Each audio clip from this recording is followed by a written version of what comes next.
बिस्मिल्लाहिर्रहमानिर्रहीम। सबसे पहले तो मैं आप तमाम मीडिया हजरात का मैं शुक्रिया अदा करता हूँ कि बहुत ही एक शॉर्ट नोटिस पे आप लोग हमारा ये प्रेस कॉन्फ्रेंस कवर करने के लिए यहाँ तशरीफ़ लाए। इस प्रेस कॉन्फ्रेंस का मेन मकसद चूँकि एक बर्निंग इशू जो आज की डेट में लद्दाख में जो इशू उठा है उस पे इमरजेंसी तौर पे हमारे केडीए के कोर कमेटी के एक मीटिंग में ये डिसाइड हुआ कि हम एक प्रेस कॉन्फ्रेंस के ज़रिए एक तो लद्दाख के आवाम को ये जागरूक करना चाहते हैं और दूसरा सेंट्रल गवर्नमेंट और ख़ासकर यूटी एडमिनिस्ट्रेशन को एक क्लियर एक मैसेज के साथ साथ उनको ये कहना चाहते हैं कि इन चीज़ों पे जल्दीबाजी ना करते हुए आवाम का सेंटिमेंट और लद्दाख के जो जो कंसर्न है उसको उसको एड्रेस करने की ज़रूरत है। जिसमें सबसे बर्निंग जो पॉइंट है आज की डेट में हमारे लद्दाख पावर सेक्टर पीडीडी और आरईसी के बीच में जो एक जॉइंट वेंचर का एक एमओयू साइन होने जा रहा है 9 तारीख को, उसके ख़िलाफ़ सख्त से सख्त जो है हम अपना एहतजाज ऑलरेडी पॉलिटिकल जो एक लीडर के हैसियत से या हमारे कौंसल की तरफ से या एज एन एमपी मेरे तरफ से ऑलरेडी रिप्रेजेंटेशन के तौर पर हमने दर्ज किया है। आज उन चीज़ों पे कोई ख़ास पेशरफ हमें नज़र नहीं आया। आज जो है हमारे कोर कमेटी और अपेक्स के कोर कमेटी के एक वर्चुअल एक मीटिंग के ज़रिए हमने ये डिसाइड किया कि अपेक्स बॉडी जो है आज लेह में शायद उन्होंने ऑलरेडी प्रेस कॉन्फ्रेंस के ज़रिए जो है ये सारी चीज़ें रखी हैं और आज अभी केडीए के लेवल पे हम जो है अपना एक वो सामने रखना चाहते हैं। डिटेल में इन सारे चीज़ों पे सज्जाद साहब पूरे डिटेल में ये बताएंगे कि किन किन चीज़ों पे आज के डेट में जो है लद्दाख किस ओर जा रहा है, उस और जो जा रहा है उसके जाते फ्यूचर में लद्दाख के ऊपर, लद्दाख के आवाम के ऊपर, लद्दाख का मुस्तकबिल किस तरह रहेगा, वो सारी चीज़ों पे हमारे सज्जाद साहब जो है वो डिटेल में आपको बताएंगे। उसके बाद नासिर साहब जो है उसको सपोर्ट करके यूनानिमसली हम अपना एक मैसेज जो है यूटी एडमिनिस्ट्रेशन को देने की हम कोशिश करेंगे। आप तमाम मीडिया हजरात का बहुत बहुत शुक्रिया। जैसा कि आप सबको मालूम है कि अभी हाल ही में हमारे जैसे ऑनरेबल एमपी साहब ने भी बताया कि पावर सेक्टर में एक बहुत बड़ी चेंजेस आ रही हैं, जिसमें एक जॉइंट वेंचर की शुरुआत होने जा रही है। ये जॉइंट वेंचर हमारे लद्दाख के लिए कितना घातक है, कितना ख़तरनाक है, ये इसका अंदाज़ा इस बात से लगाया जा सकता है कि 51% जो शेयर है वो आरईसी, एक जो पावर डेवलपमेंट डिपार्टमेंट है, डेवलपमेंट कॉरपोरेशन है, उसको ये दिया जा रहा है। ये एक कंसल्टेंसी एजेंसी है और हम चाहते हैं कि पावर जो है वो गवर्नमेंट डिपार्टमेंट जो है वो डिपार्टमेंट चलाए। कंसल्टेंसी जो है वो किस तरीके से मैनेजमेंट करेगी, इसका ये एक बहुत बड़ा सवालिया निशान है। दूसरी तरफ आप देखें कि जो 51% शेयर होने के बाद इसके बाद जो आप आज की डेट में देखेंगे 400 से भी ज़्यादा वैकेंट पोस्ट हमारे लद्दाख के बिजली डिपार्टमेंट में 400 से ज़्यादा पोस्ट वैकेंट है। कल को ये सारे पोस्ट कौन फिल करेगा? हमारे जो रिसोर्सेस हैं वो उनके ऊपर जो है एक तरह का ये एक किस्म का कब्जा है, जो हथियाने की कोशिश है वो हो रही है, जिसे हम स्ट्रांगली अपोज करते हैं। हम किसी भी तरीके का, ये एक सीढ़ी है प्राइवेटाइजेशन की तरफ, और किसी भी तरीके के प्राइवेटाइजेशन के हम बिल्कुल खिलाफ है। अभी आप देखें, अभी लद्दाख के अंदर चाहे हमारा छुतुक पावर हो या प्रोजेक्ट हो या फिर आप बसगो आप देखें, तो वहां पे भी जो पावर परचेज एग्रीमेंट एलची वाला, उसमें पावर परचेज एग्रीमेंट में अभी तक हमारे ये दो ये जो पावर हाउसेस जो है वो इंक्लूड नहीं है। इस वजह से जो बिजली हमारे यहाँ से, खासकर समर में जो बिजली हमारे यहाँ से बेची जाती है, उसका कोई मुनाफा या कोई रॉयल्टी का कोई हिसाब किताब इस वक्त है ही नहीं। दूसरी तरफ जो लद्दाख का हम देखते आए हैं कि किस तरीके से अब ये 51% शेयर के बाद जो ये कंपनी है वो जॉब्स किसको देगी? क्या लद्दाख का रिजर्वेशन पॉलिसी उसमें चलेगी? क्या लद्दाख के लोगों का फ्यूचर सिक्योर होगा? जिस तरीके से आप देखें जो रिक्रूटमेंट होगा, कोई भी कंपनी जब आएगी तो वो मुनाफे को मद्देनजर रख के आएगी। सेवा करने की गरज से कोई कंपनी, प्राइवेट कंपनी जो है वो किसी इलाके का रुख नहीं करती है जब तक उसको मुनाफा नजर नहीं आता है। और मुनाफा नजर आने के बाद जो है हमारी जो पूरी आप देखें कि जिस तरीके का हमारा रिसोर्स है, वो सारा का सारा रिसोर्स जो है वो इस वक्त हमें खतरे में नजर आ रहा है। तो ये जो है जो डिपार्टमेंट का मॉडल है उसी को आगे जाना चाहिए। इसको कॉरपोरेशन के हवाले करना, इसको प्राइवेटाइजेशन की तरफ ले जाना, ये बड़ा अनफॉर्चुनेट है। आप देखें कि ये एक बहुत स्ट्रेटेजिक लोकेशन है और इसमें यूटी एडमिनिस्ट्रेशन को चाहिए कि ड्राइवर्स को लेकर के उन बेचारों का रोजगार ले दे के 6 महीने उनका रोजगार, खासकर ये जो सप्लाई, फूड एंड सप्लाई का, ये सप्लाई इधर उधर लेते हुए इनका रोजगार चलता है। अब हमने सुना है कि हमारी डिस्ट्रिक्ट एडमिनिस्ट्रेशन ने एक ऑर्डर इशू करके तमाम जो गवर्नमेंट व्हीकल्स है उनके जरिए सामान ले जाने और सप्लाई करने का फरमान जारी किया है। तो ये भी बड़ा अनफॉर्चुनेट है। जो आम लोग हैं, जो लद्दाखी लोग हैं, जिनको विकसित करने की बात करते हैं, ये विकसित भी कितना बड़ा हैरानकुन लफ्ज है। आप विकसित के नाम पे लोगों को जॉब छीन रहे हो, आप विकसित के नाम पे लोगों के नेचुरल रिसोर्सेज को छीनने की कोशिश कर रहे हो, विकसित के नाम पे एम्प्लॉयमेंट पे हमला हो रहा है, अब विकसित के नाम पे ट्रक ड्राइवरों तक को आप पीछा छोड़ नहीं रहे हो। तो ये चीजें जो है आप लद्दाख के ऊपर, लद्दाखियों के ऊपर हमला करके हमें सिर्फ नाच गाने में मशगूल रख के हमें बेवकूफ नहीं बना सकते। हम यूटी इंतजामिया के इन तमाम चीजों को आइंदा भी एक्सपोज करते रहेंगे अगर हमारे लद्दाख के लोगों के जो भी इश्यूज है उसको एड्रेस नहीं किया गया। तो आप आज के डेट में हम देख सकते हैं कि किस तरीके से लद्दाख चैलेंजेस फेस कर रहा है। हम और आपको ये देखना जरूरी है कि जिस तरीके से यूटी एडमिनिस्ट्रेशन एक तरफ नारे लगा रही है कि लद्दाख में विकास होगा, लेकिन लद्दाख में विकास किस कीमत पे होगा, ये भी बहुत बड़ा सवाल है। लद्दाख माइनस लद्दाखियों के न विकास की जरूरत है, माइनस लद्दाखियों के न विकसित होने की जरूरत है। लद्दाखियों को विकसित कराने की जरूरत है, लद्दाखी लोगों को जॉब्स देने की जरूरत है। लद्दाख के लोगों के ऊपर जो है कॉरपोरेट लॉबी को, कॉरपोरेट सेक्टर को और कैपिटलिस्ट लॉबी को थोपने की जरूरत नहीं है। तो इन चीजों को एड्रेस करना जरूरी था। हम उम्मीद करते हैं, एलजी एडमिनिस्ट्रेशन से हमारी रिक्वेस्ट है, मोदमाना रिक्वेस्ट है कि कोई भी पॉलिसी इंप्लीमेंट करने से पहले लोकल स्टेक होल्डर्स को ऑन बोर्ड लिया जाए।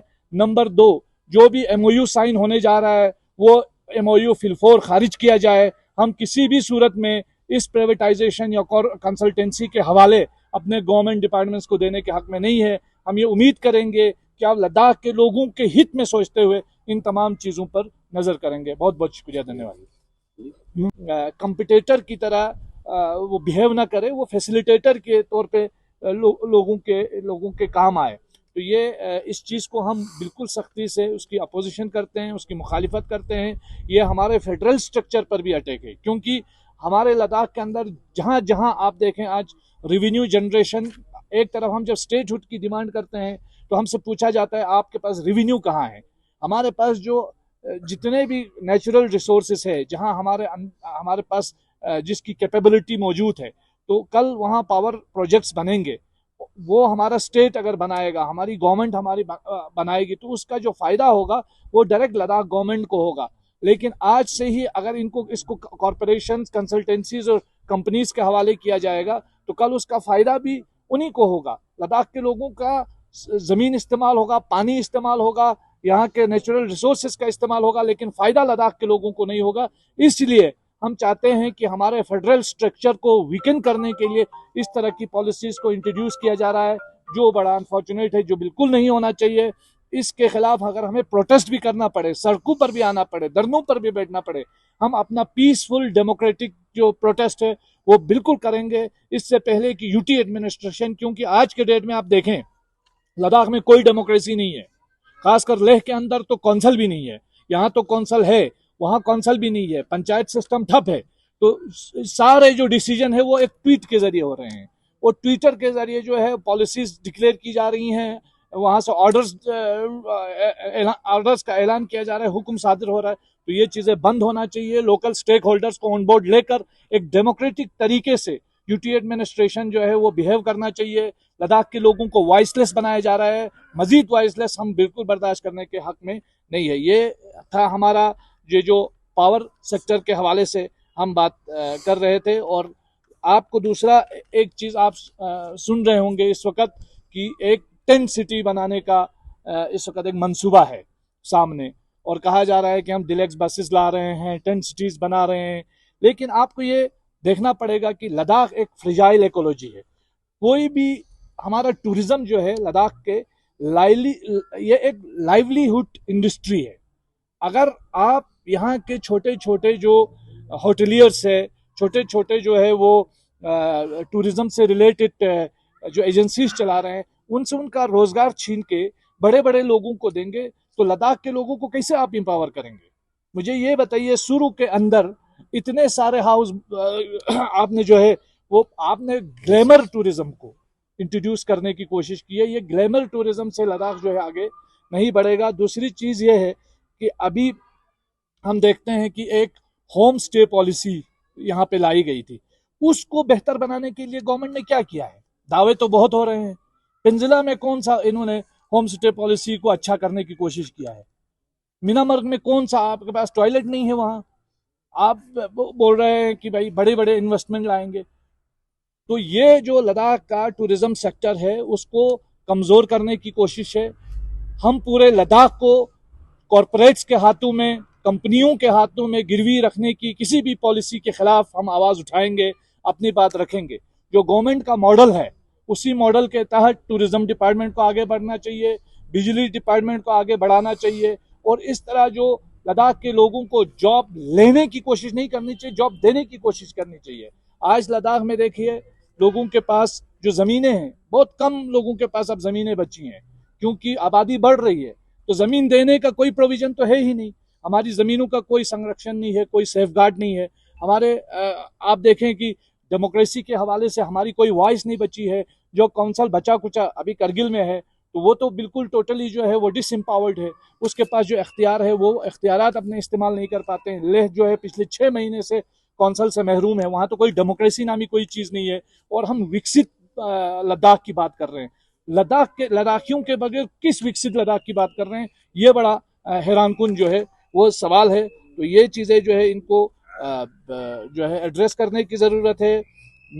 हमारा यही रिक्वेस्ट है यूटी एडमिनिस्ट्रेशन से कि वो जो है कम से कम जो है वो एक फैसिलिटेटर के तौर पर बिहेव करना चाहिए, कंपटीटर के तौर पर बिहेव नहीं करना चाहिए।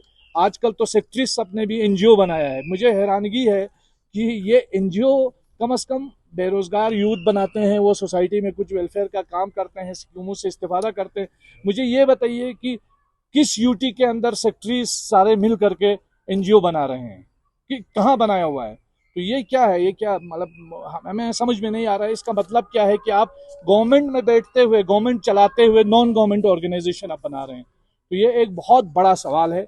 तो हमें लगता है कि इन चीज़ों को स्ट्रांगली एड्रेस करने की ज़रूरत है। लद्दाखियों को मूर्ख नहीं बनाया जा सकता, उनको बेवकूफ़ नहीं बनाया जा सकता। हम अपनी आवाज़ इस सिलसिले में उठाते रहेंगे। अभी जिस तरह से सज्जाद साहब ने तफसीलन जो खदशात आज लद्दाख के अवाम में पैदा हो रही हैं उस चीज़ को यूटी एडमिनिस्ट्रेशन के सामने रखी है। ये जो ख़ास कर ये जो पावर सेक्टर पे हमें सुनने में यही आ रहा है कि आने वाले 9 तारीख को इसके ऊपर MOU साइन होने जा रही है। तो सज्जाद साहब के उसको सपोर्ट करते हुए मैं भी यूटी एडमिनिस्ट्रेशन से ख़ासकर ऑनरेबल LG साहब से ये कहना चाहते हैं और उनसे उम्मीद भी है कि जल्दीबाजी में कोई ऐसा कदम न उठाए कि कल को मजबूर होकर पूरे लद्दाख के अवाम जो है वो सड़कों पे आना पड़े। आज पिछले कुछ दिनों से बोले या कुछ महीनों से बहुत ही एक जल्दीबाजी में एक ऐसे चीज़ें जो है सामने आ रही हैं कि अब हम ये समझते हैं, ये हम खदशात है कि जो खदशात जो शुरू में जब यूटी आए उस वक़्त हमें ये लगने लगे था कि पूरे लद्दाख के अवाम आने वाले सालों में पूरे कॉरपोरेट सेक्टर के बाहर से आने वालों के अंडर गुलामी का हमको जो ज़िंदगी गुजारना पड़ेगा। ये जो खदशात था आज प्रैक्टिकली इन चीज़ों से जो है वो सामने आते हुए नज़र आ रही हैं। चाहे टेंट सिटी की बात हो, यहाँ पे आप लोग गवर्नमेंट का बहुत पॉलिसीज़ है जो हमारे विलेज लेवल पे लोगों को स्ट्रेंथन करने का, टूरिज्म सेक्टर में उनको रोजगार पैदा करने के लिए होम स्टेज वगैरह का ये कर रहे हैं। और दूसरे साइड से आप टेंट सिटीज जैसे जो पॉलिसीज अब यूटी लेवल पे आपने बना रहे हैं, जिससे खुद गवर्नमेंट कमाए, लोगों से रोजगार छीन के गवर्नमेंट खुद जो है वो बिजनेस पे कब्जा करने की जो एक प्रक्रिया जो शुरुआत हो रही है, ये सारे चीज़ें। और दूसरा आरईसी का, जहां तक मैंने थोड़ा रिसर्च किया, बाकी हो सकता है मैं गलत हो, आप लोगों भी रिसर्च कीजिए, मुझे लगता है कि 90% से एबो जो है आरईसी का शेयर जो है वो रिलायंस इसमें है। तो क्या एक एक खदशात जो हम शुरू से बोल रहे थे कि लद्दाख के रिसोर्स, लद्दाख के सारे चीज़ें अडानी अंबानी जैसे कॉर्पोरेट सेक्टर को हवाला करने जा रहा है, तो उसका एक जॉइंट वेंचर के नाम पे ये प्राइवेटाइज करने जा रहा है, ये हमारा सोच है। तो इस पे इन सारे चीज़ों पे मुझे उम्मीद है, चूँकि जो हमारे जो ऑनरेबल एलजी साहब है उनको आए हुए 1.5 महीना हो गया। इस 1.5 महीने में काफ़ी हद तक लद्दाख के अलग अलग सेक्टर में जाके लोगों के जो खदशात है उनको सुनने की उन्होंने एक शुरुआत की है। तो हमें लगता है कि ये जो हमारे खदशात है इसको ख़त्म करके सारे चीज़ों पे विराम लगा के, ख़ास कर जो ये जॉइंट वेंचर का जो मसला है इसको जल्दीबाजी में ना करके ये जो एमओयू साइन करना चाह रहे हैं उसको रद्द करने का किया जाए, ताकि लद्दाख एक पीसफुल इलाका है, ये पीसफुल इलाका पीसफुल रहे। नहीं तो आने वाले दिनों में इस तरह की चीज़ें अगर सामने और आती हैं तो लद्दाख के आवाम जो है वो चुप नहीं बैठेंगे। जी, करने की हम कोशिश करेंगे सर। सबसे पहले तो हम जाएंगे सर करगिल में एलएचडीसी काउंसिल के पावर शेयरिंग डिस्प्यूट काफ़ी दिनों से चल रहा है। इससे पहले भी आप हमने इंटरव्यू की थी। तो जब कारगिल डेमोक्रेटिक अलायंस एक बेहतरीन, एक यूनाइटेड प्लेटफॉर्म बन चुका है, तो आप लोगों की तरफ से, बिलखुसूस कारगिल डेमोक्रेटिक अलायंस की तरफ से क्लियर स्टेटमेंट क्यों नहीं आ रहे सर इस डिस्प्यूट? खलू साहब, मैं आपको इस में एक ही बताऊंगा। देखिए, करगिल डेमोक्रेटिक अलायंस का प्लेटफॉर्म अलग है, पॉलिटिकल पार्टीज़ का प्लेटफॉर्म अलग है। करगिल डेमोक्रेटिक अलायंस में न सिर्फ नेशनल कॉन्फ्रेंस और कांग्रेस है, बल्कि इसमें हमारे जितने भी मजहबी इदारे या सोशो पॉलिटिकल ऑर्गेनाइजेशन वो सारे इसमें इन्वॉल्व है। तो ये मंच जो है हमारा, ये करगिल डेमोक्रेटिक अलायंस का है। बाकी हमारे जो पॉलिटिकल फ्रंट पे जो हमारे डिसीजंस हो रहे हैं वो आप लोगों को, बातचीत हमारा चल रहा है, उस पर आपको 1-2 दिन के अंदर सारी चीज़ें आपके मंजर आम पे आ जाएंगी। तो क्या करगिल डेमोक्रेटिक अलायंस मेडिटेशन का रोल प्ले अदा नहीं कर सकते? करगिल डेमोक्रेटिक अलायंस का देखिए 4 एजेंडे पर बेस्ड हमारा वो है। हम किसी पॉलिटिकल इश्यूज में नहीं जाना चाहते हैं। हमारा प्रिस्क्राइब 4 एजेंडा है, 4 पॉइंट एजेंडा है। हम 4 पॉइंट एजेंडे पे ही बात करेंगे। देखिए, इसमें एक चीज़ मैं क्लियर कर रहा हूँ, जो हमारे कोalition का जो मसला है, ये 2 पार्टी के बीच में एक कोalition है, उसमें एक एग्रीमेंट है, और इन दोनों के बीच कोई भी डिस्प्यूट या कोई चीज़ है नहीं जिसको कोई और आके मेडिएशन करे। आने वाले 1-2 दिन में इस पे डिसीजन होगा, तो दोनों पार्टी मिल के जो है वो आगे का जो डिसीजन है वो ले लेंगे। सर, केडीए का जो पिछले दिनों लद्दाख में जो 5 डिस्ट्रिक्ट किया गया, तो उसको लेकर केडीए की क्या मौक़िफ़ है? ख़ासकर करगिल ज़िले को, करगिल एक कम्युनिटी को इग्नोर किया गया। सांको सब डिवीज़न और शकरचिक्तन शरगोल सब डिवीज़न भी मुतालिबात कर रहा था डिस्ट्रिक्ट का, तो ऐसे में केडीए के क्या मौक़िफ़ रहेगा? केडीए का मौक़िफ़ मेरे ख्याल से ऑलरेडी जब से डिस्ट्रिक्ट का जो नोटिफाई हुआ उसके बाद से मेरे ख्याल से सबके लोगों के सामने है। केडीए के लेवल पे भी, इंडिविजुअल लेवल पे भी, हमारे रिलीजियस ऑर्गेनाइजेशन लेवल पे, एज एन एमपी, हमारे काउंसिल लेवल पे भी। लेकिन एक चीज़ का मैं यहाँ पे आज एक अनाउंसमेंट कर रहा हूँ, क्योंकि कल शायद कल या कल शाम तक वो मेरे अपने कैपेसिटी से एक लेटर मैं निकाल रहा हूँ। मैं करगिल डिस्ट्रिक्ट जो आज के डेट में जो बचा है, उस डिस्ट्रिक्ट के हर इलाके से पॉलिटिकल, रिलीजियस जो हमारे और तमाम पार्टी के, चाहे बीजेपी हो चाहे कांग्रेस हो, हर पार्टी के लीडर्स, काउंसिलर्स के बीच में अपने लेवल पे एक मीटिंग मैं रखने जा रहा हूँ अगले 2-4 दिन में। तो उस में मेरा मकसद यही है कि एक प्लेटफॉर्म में वो मुहैया कर रहा हूँ, ताकि वहाँ से एक यूनाइटेडली एक कमेटी बने और सब यूनाइट होके, क्योंकि चाहे हम संकुसुरु को डिस्ट्रिक्ट मिले, चाहे चकरचिक्तन को मिले, 2 डिस्ट्रिक्ट का बिल्कुल जेन्युइन ये है। लेकिन अगर 2 डिस्ट्रिक्ट में देरी हो जाए, कम से कम एक भी डिस्ट्रिक्ट मिले, हमें हर जो करगिल में जितने भी इलाके हैं हम बिल्कुल खुश रहेंगे चाहे जहाँ भी मिले, लेकिन इसके लिए फाइट जो है हम यूनाइटेडली करें। ये मेरा अपना एक सोच है जिसका मैं कल एक लेटर में निकाल के सब लोगों को ला के हम इस पे एक कंसेंसस हो के हम किस तरह इसको आगे बढ़ेंगे, किस तरह गवर्नमेंट ऑफ इंडिया के सामने हम इस चीज़ को लेंगे, उस पर जल्दी इंशाल्लाह मैं एक मीटिंग बुलाने वाला हूँ। सर, बीजेपी का इल्ज़ाम है कि हमारे नुमाइंदे खासकर एमपी और बाकी कौंसल के नुमाइंदे इन मुतालिबात को खासकर डिस्ट्रिक्ट के मसाइल को रखने में नाकाम रहे। इस वजह से करगिल के सब डिवीजन संघ और शकरचितन शरगोल को जिला नहीं मिला, तो इस पे आप क्या कहेंगे? बीजेपी वालों ने खुद क्या किया? बीजेपी करगिल का मैं बात करूं, आप यूटी बनने के बाद से अब तक हमारे बीजेपी करगिल के चाहे लीडरशिप हो चाहे जो भी हो, उनका आप ज़रा ये एक चीज़ एक हमें बताएं कि उनको अपने पार्टी लेवल पे हमारे डिस्ट्रिक्ट के कोई भी इश्यूज़ को लेके कहीं गया है? वो यहाँ से जाता है ले में लेके लोगों के अंडर बैठ के अपने कुर्सी अपने लिए चीज़ें आपस में लड़ाई करके वहाँ से अपना जो सोच के वापस आ जाता है। उनका तो कहीं कुछ ठीक है ना। आप अगर एज एन एमपी अगर इसमें ये नहीं होता है, अगर एज एन पार्टी कांग्रेस या एनसी कहीं नहीं होता, तो आप ले जाना, आप हमारे मुद्दों को उठाओ ना। आप तो पार्टी में, आप तो गवर्नमेंट में है, आप लाओ, हम क्रेडिट सारे आपको दे देंगे ना। तो ये खासकर मैं करगिल बीजेपी के लोगों को मैं ये कहना चाहता हूँ, सिर्फ सोशल मीडिया पे कहाँ से मीम बना होगा, कहाँ से क्रिटिसाइज करना होगा, सिर्फ इन चीज़ों तक महदूद है हमारे करगिल के बीजेपी। और अपने ज़ाती मफाद को लेके लेह में जाके उनके हाईकमांड के आगे गिड़गिड़ाना और वहाँ लड़ाई करने की से उनका और कुछ ये है ही नहीं, से है नहीं। सर, हिल काउंसिल करगिल के अलावा आप छोड़ के बाकी अब पूरे लद्दाख में डेमोक्रेसी ख़त्म हुआ है, तो अब हिल काउंसिल भी हमारे हिसाब से लटक गया है बिल्कुल, क्योंकि 3 यहाँ पे 2 नए डिस्ट्रिक्ट दिया है तो 3 डिस्ट्रिक्ट हो गए। अब इसका बिजनेस रूल क्या होगा आइंदा? ये सीओ कैसे होगा?